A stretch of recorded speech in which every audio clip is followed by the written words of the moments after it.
The crisis in Ukraine is drawing comparisons and many contrasts as well to the war between Russia and Georgia in 2008. But are there any lessons we can draw from a look back at that particular crisis? Let's talk to someone who was there and who would know. Batu Kutelia is a former deputy defense minister of Georgia and a former ambassador to the United States, I should say. He joined when the war with Russia happened, those very bloody 5 days in Georgia. When you see what's happening right now in Ukraine, do you see a similar situation? Yes, clearly there are a lot of parallels to events in a broader context.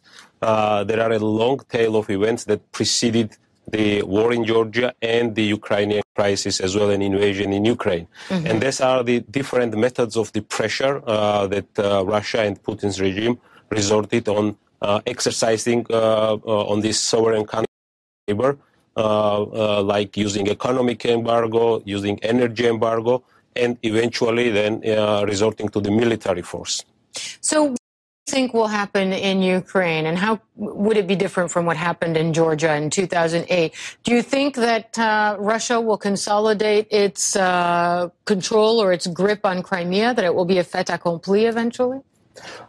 First of all, I think international community should not allow Putin to assume some kind of status quo and claiming some part of the Ukrainian territory, so revising the borders.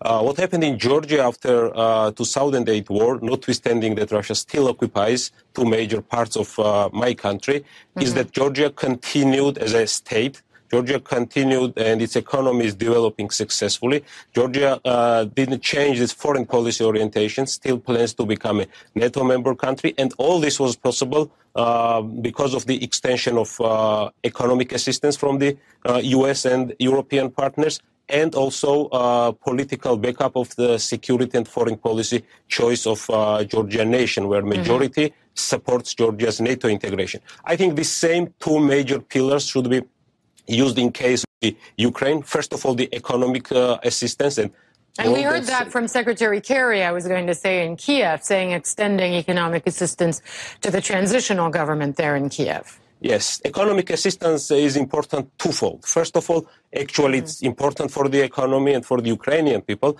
But secondly, to diffuse so-called perception that Putin and the Russian regime tries to impose in a post-Soviet space, that democracy or democratic choice means economic chaos.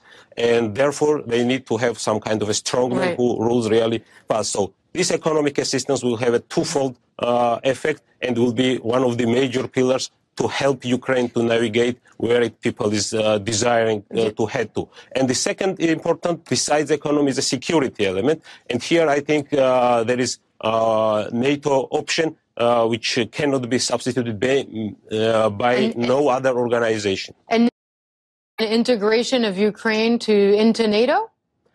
Yes. But I mean, let me ask you, this is an interesting point. I don't mean to interrupt, but you have those, even those who support the transitional government in Kiev right now, who say, you know what, integrating countries that are butted up against Russia in the region there would just contribute to inflaming the situation. You're heightening tension. It's basically a provocation, integrating Ukraine and Georgia into NATO, right at the doorstep of Russia.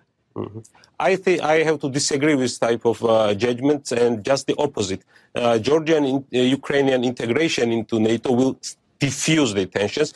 If NATO had made a decision in 2008 to extend membership action plan to Georgia and Ukraine war in 2008 and the current crisis in Ukraine as well. So I think right now the NATO and the democratic free world should not repeat the same mistake and to accelerate process of inclusion of Georgia and NATO, Georgia and Ukraine in NATO. And I think that the events of the NATO enlargement and waves of NATO enlargement in so-called the post-Soviet or post-communist space largely prevented the same type of Eastern Europe, Poland or Czech Republic or Baltic states. So I think that is the only solution in terms of providing long-lasting and irreversible security for Ukraine as well as for Georgia.